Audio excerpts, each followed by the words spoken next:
उत्तराखंड की खबरों की ओर। उत्तराखंड में 4 दिसंबर 2008 तक संविदा पर नियुक्त हुए कर्मचारी देखिए, आदरणीय प्रधान नियमावली 2025 जल्द ही कैबिनेट के सामने रखी जाएगी। ये पहल मुख्यमंत्री पुष्कर सिंह धामी की घोषणा के बाद की गई है। बीते 28 अगस्त को मुख्य सचिव आनंद वर्धन की अध्यक्षता में एक समिति की बैठक हुई। इस बैठक में सचिव कार्मिक शैलेश बगोली, सचिव वित्त दिलीप जावलकर और अन्य अधिकारियों ने हिस्सा लिया था। इस बैठक में नियमितीकरण से जुड़े विभिन्न पहलुओं पर चर्चा की गई।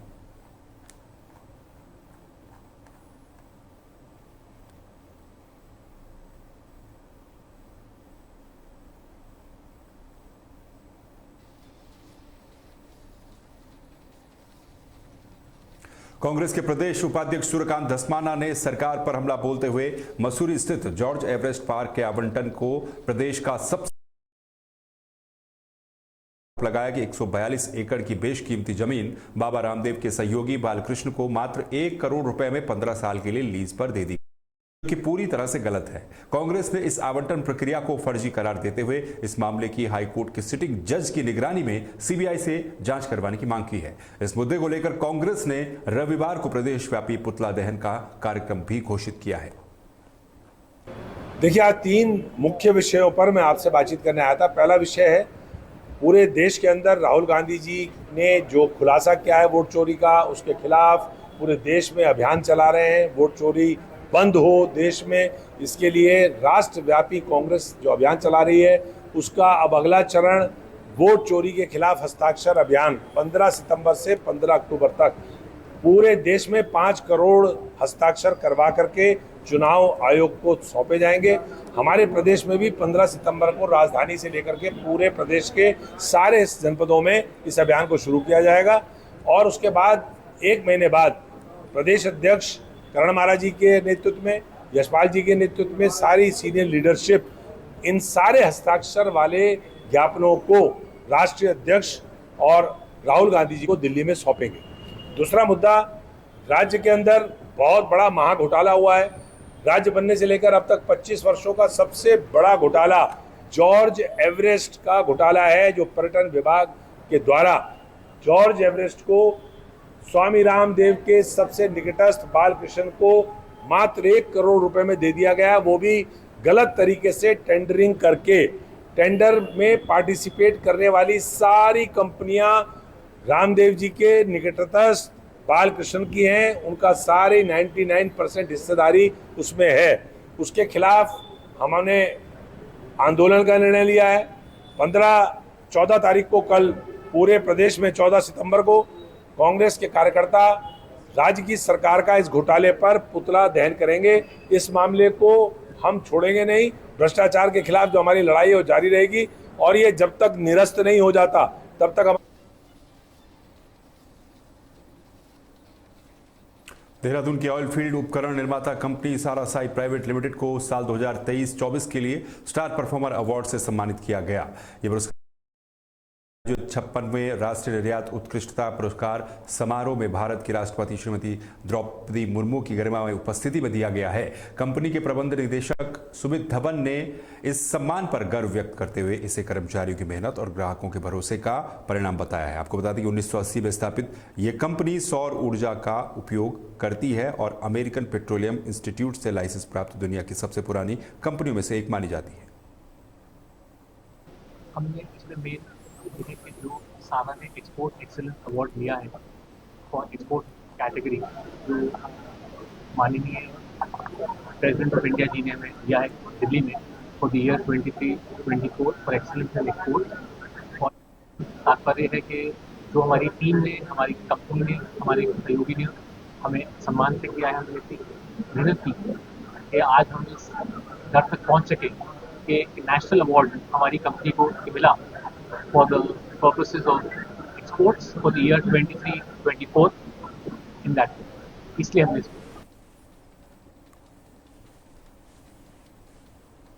हल्द्वानी में बिगड़ती कानून व्यवस्था के विरोध में कांग्रेस कार्यकर्ताओं ने बुद्ध पार्क में धरना प्रदर्शन किया। इस दौरान बड़ी संख्या में कांग्रेस कार्यकर्ता मौजूद थे। धरने का नेतृत्व सुमित हृदय ने कहा कि पूरे उत्तराखंड में हत्या, चोरी और बलात्कार जैसी घटनाएं लगातार बढ़ रही हैं, लेकिन पुलिस इन पर काबू पाने में नाकाम साबित हो रही है। उन्होंने आरोप लगाया कि हल्द्वानी में सक्रिय अपराधियों के गैंग को भाजपा नेताओं का संरक्षण प्राप्त है, जिसकी वजह से पुलिस कार्रवाई करने से डर रही है।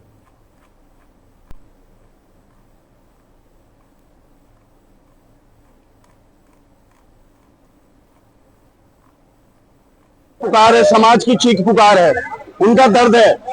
हल्द्वानी वासियों को, नैनीताल वासियों को जो झेलना पड़ा है और देखना पड़ा है, हमने नहीं सोचा था इस जीवन में हम देखेंगे और झेलेंगे। आपने आपकी पुलिस के सामने पांच जिला पंचायत सदस्य का अपहरण हुआ, आपकी पुलिस मूक दर्शक बनकर बैठी रही।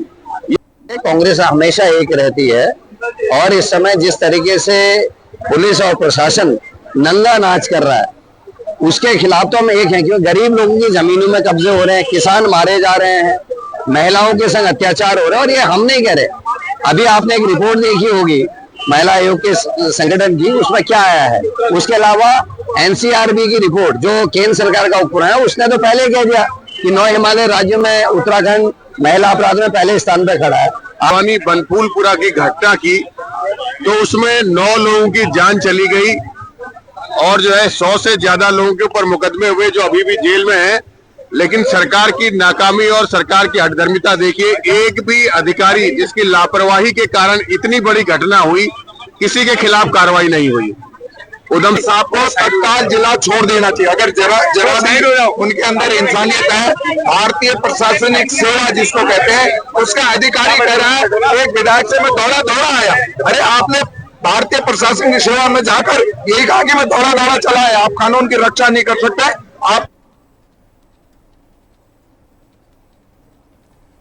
बाजपुर में रावण दहन के लिए हमेशा से उपयोग होने वाले बेरिया रोड के सब्जी बाजार में इस साल रावण दहन नहीं होगा। प्रशासन ने इस स्थल को बदलने का फैसला लिया है।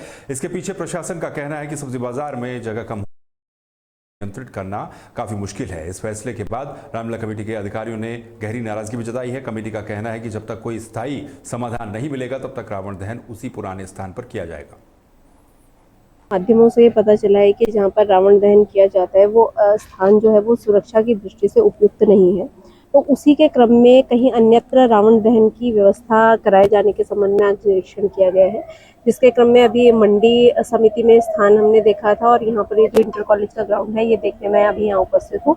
तो वार्ता कर प्रयास किया जा रहा है कि जो भी स्थान हमें उपलब्ध होता है, यदि कोई ऐसी वैकल्पिक व्यवस्था हमारी बन पाती है जहां पर रावण दहन कराया जा सकता है तो उस पर विचार। सबसे पहली तो मैं आपको बता दूं, एक रावण और एक होली, क्योंकि ये एक चिता होती है, इसको बदलने का प्रावधान नहीं है, हमारे हिंदू धर्म में तो नहीं है। और दूसरा नंबर, क्योंकि जब रामलीला आती है उससे 1 आध महीने पहले कोई ना कोई सोशल मीडिया के माध्यम से लोगों को खाली मूली की वो करने के लिए दुष्प्रचार कि भी रावण यहाँ नहीं चलना चाहिए, घटना हो जाएगी।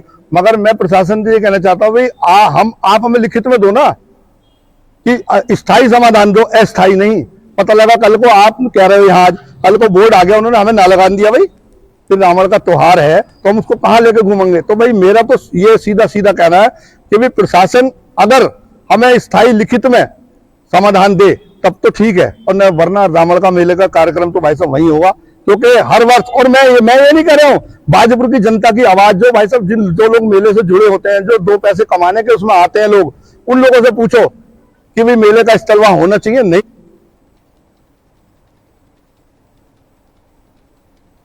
रुड़की के धनौरी स्थित Maharshi Dayanand medical science college में देर रात एक गुलदार घुस आया, जिसका वीडियो सीसीटीवी कैमरे में रहा है कि गुलदार दीवार फांद कर कॉलेज परिसर में दाखिल हुआ था। कॉलेज के प्रबंधक अश्विनी सैनी ने बताया कि उन्होंने वन विभाग से तुरंत गुलदार को पकड़ने की मांग की है, लेकिन वन विभाग की तरफ से कोई कार्रवाई नहीं की गई।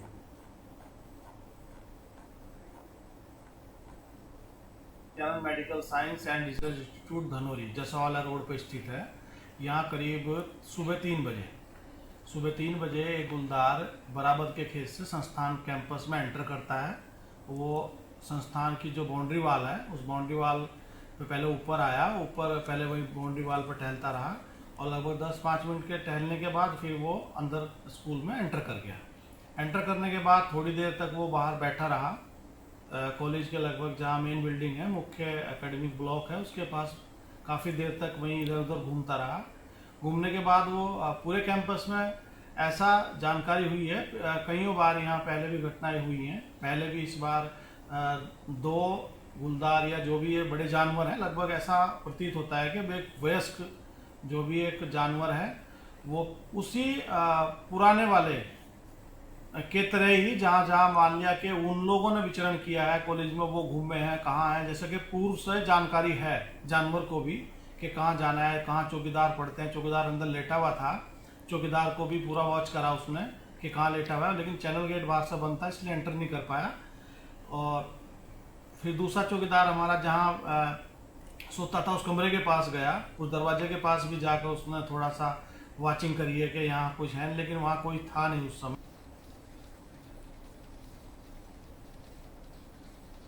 कांग्रेस ने नैनीताल जिले में अपने नए जिलाध्यक्ष के चयन के लिए रायशुमारी पूरी कर ली है। इसके लिए केंद्रीय पर्यवेक्षक और मध्य प्रदेश के पूर्व कैबिनेट मंत्री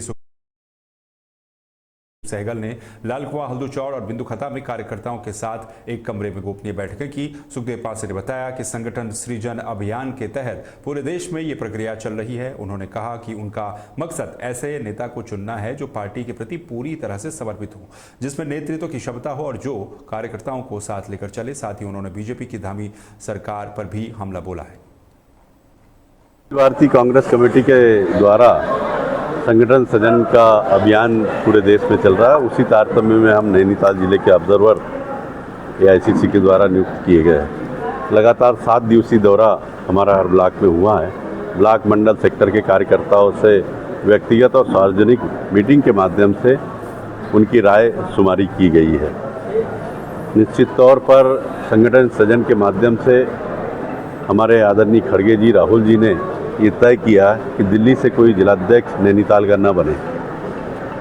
जो जिलाध्यक्ष बने वो हमारे कार्यकर्ताओं की मंशा के अनुरूप उनकी राय शुमारी से जो वो चाहते हैं कार्यकर्ता, नैनीताल की जनता, कार्यकर्ता, नेता, सभी लोग जो चाहते हैं उनके अनुरूप जिलाध्यक्ष की नियुक्ति हो। क्योंकि पूरे उत्तराखंड में 10 सालों में जिस तरीके से भारतीय जनता पार्टी का कुप्रशासन देखने को मिल रहा है, यहाँ खनिज माफिया चरम सीमा पर है, पलायन चरम सीमा पर है, भ्रष्टाचार चरम सीमा पर है, लोकतंत्र की हत्या इस नैनीताल जिले में भारतीय जनता पार्टी ने जिला पंचायत के चुनाव में की है। ये पूरे देश ने देखा है। ये सब देवभूमि को शर्मसार करने का काम भारतीय जनता पार्टी ने किया है। तो इसलिए ऐसा हमारा जिलाध्यक्ष बने जो सत्ता से लड़ सके, आम जनता की आवाज़ को बुलंद कर सके, संघर्ष कर सके। और इसीलिए यह संगठन सृजन का कार्यक्रम यहाँ किया गया है। हरिद्वार में 2027 में होने वाले अर्ध कुंभ मेले की तैयारियों को लेकर सरकार ने कमर कस ली है। इसी क्रम में मुख्य सचिव आनंद वर्धन ने शुक्रवार को हरिद्वार का दौरा कर मेला क्षेत्र का निरीक्षण किया। उन्होंने मेला प्रशासन और जिला प्रशासन के अधिकारियों के साथ मिलकर कार्यों की जानकारी ली और मेला नियंत्रण भवन में बैठकर जरूरी दिशा निर्देश भी दिए। मुख्य सचिव ने बताया कि मेले के लिए जो स्थायी और दीर्घकालिक कार्य है उन्हें जल्द ही शुरू कर दिया जाएगा। उन्होंने कहा कि शाही स्नान और अन्य आयोजनों के संबंध में साधु संतों के साथ विस्तृत चर्चा करने के बाद ही अंतिम फैसला लिया जाएगा। उसका भ्रमण किया है और वहाँ पे क्या क्या कार्य होने हैं, किस तरह से होने हैं, क्या परियोजनाएं ये तैयार की जा रही हैं, उसके बारे में थोड़ी बहुत जानकारी ली गई स्थल के अनुसार। और अभी आफ्टरनून में शाम को अधिकारियों के साथ बैठक भी होगी, उस पर और ज़्यादा विचार विमर्श होगा। देखिए, जो भी साधु संत और अखाड़ों से संबंधित जो भी गतिविधियां या जो शाही स्नान या पेशवाई होती है वो उन अखाड़ों के और अखाड़ा परिषद और साधु संतों के निर्णय के अनुसार ही होगा और जैसा वो निर्णय लेंगे सरकार वैसा काम करेगी। नहीं, देखिए, अभी तो कार्य स्वीकृत होना शुरू हुआ है। अभी जो लॉन्ग ड्यूरेशन के काम हैं जिसमें कि समय लगने की संभावना है, जिसमें 8 से 10 महीने 1 साल लगता है, अभी उसकी स्वीकृति दी जा रही है। और जो टेम्प्रेरी वर्क्स हैं वो समय आने पर उसकी स्वीकृति। देखिए, वो हमारे बहुत आवश्यक कार्य हैं, जैसे चंडी देवी, मनसा देवी या और भी इस तरह के जो अति महत्वपूर्ण कार्य हैं उसको प्रायोरिटी पे टेकअप किया जाएगा। नारसन ब्लॉक के घोसीपुरा गांव में एक बीमारी ने ग्रामीणों की चिंता बढ़ा दी है। इस बीमारी की चपेट में आने से लगभग 50 पशु बीमार हो गए हैं और अब तक 4 पशुओं की मौत भी हो चुकी है। ग्रामीणों ने इस मामले की जानकारी तुरंत ग्राम प्रधान को दी, जिसके बाद ग्राम प्रधान ने कई बार क्षेत्रीय पशु चिकित्सक को सूचित किया, लेकिन वो मौके पर नहीं पहुंच पाए, जिस कारण ग्रामीणों में भारी रोष देखने को मिल रहा है। गांव घोसीपुरा डंगरों में बीमारी फैल रही है बहुत ज़्यादा। मेरी खुद एक भैंस बीमार हुई, शाम नहीं सुबह 10 बजे बांधी ठीक ठाक, और जी 3 बजे करीब बीमार हो गई। पैरों में बीमारी आई, चलने से परेशान, घास खाना बंद, दूध बंद, एक तरह के लड़के गैमरी। और गाँव में तकरीबन सहज हर घर में बीमारी हो गाँव डंगरों में। और प्रधान जी को कहा हम तो कोई सूचना उस डॉक्टर साहब को दी होगी ना। हम भाई हमारे डंगर तो बुलाए नहीं, डंगर बहुत से पड़े यहाँ बीमार। और जी बस बहुत बुरा हाल है रहा डंगरों का, उठा बैठा नहीं जा रहा। जिम कॉर्बेट नेशनल पार्क से सटे रामनगर वन प्रभाग में गश्त पर निकले वन कर्मियों का अचानक 3 बाघों से सामना हो गया। इनमें एक वयस्क बाघिन अपने 2 शावकों के साथ भी थी। इस खतरनाक स्थिति में चारों वन कर्मियों ने अपनी जान बचाने के लिए तुरंत पेड़ पर चढ़कर खुद को सुरक्षित किया। रामनगर वन प्रभाग के रेंज अधिकारी शेखर तिवारी ने बताया कि बाघों की बढ़ती संख्या के कारण क्षेत्र में गश्त बढ़ा दी गई है ताकि किसी भी अनहोनी से बचा जा सके। वन विभाग का कहना है कि वो वन्य जीवों के साथ साथ मानव समुदाय की सुरक्षा के लिए भी लगातार प्रयास कर रहे हैं। देखिए, हमारे जो कर्मचारी हैं प्रतिदिन की नियमित गश्त पर थे, आज भी गश्त कर रहे थे। अचानक जो है एक टाइगर अपने बच्चों के साथ अचानक उनके मुंह के सामने आ गई, तो वो थोड़ा घबरा जैसे गए और पेड़ पर चढ़ गए। सुरक्षा की दृष्टि से, क्योंकि ये क्षेत्र जो है गांव के नजदीक है और वहां पर सुरक्षा गश्त हमारे द्वारा बढ़ा दी गई है। रुड़की की सिविल लाइंस कोतवाली पुलिस ने लोगों को सम्मोहित करके ठगी करने वाले गिरोह का पर्दाफाश करते हुए 2 आरोपियों को गिरफ्तार किया है। ये कार्रवाई एक महिला की शिकायत के बाद की गई। महिला ने पुलिस को बताया कि वो अपने बच्चों के साथ रुड़की नगर निगम के पास खड़ी थी, तभी 2 अज्ञात व्यक्ति उसके पास आए और विश्वास में लेकर उन्होंने महिला से काफी सारा सामान, उसका फोन और नकदी लूट ली। इसके बाद वो वहां से फरार हो गए। तब पुलिस ने तुरंत एक टीम गठित की। मुखबिरों की मदद से दोनों ठगों को रुड़की के सोनाली पार्क के पास से गिरफ्तार किया। रुड़की में परसों का एक घटनाक्रम है जिसमें एक पीड़िता ने आरोप लगाए थे कि 2 लोगों ने उनके साथ ठगी की है।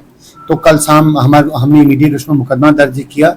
2 संदिग्धों को कल पकड़ा था, जिसमें पीड़िता ने तस्दीक किया कि यही वो 2 व्यक्ति जिन्होंने उनके साथ ठगी करी। इमीडिएट मुकदमा दर्ज किया गया है। बाकी 100% हमारा माल रिकवर हो गया। दोनों मुलजिम कलियर थाना क्षेत्र के रहने वाले हैं और बाकी उसमें किसको बेचा, क्या करा, उसकी हम पड़ताल कर रहे हैं। रुड़की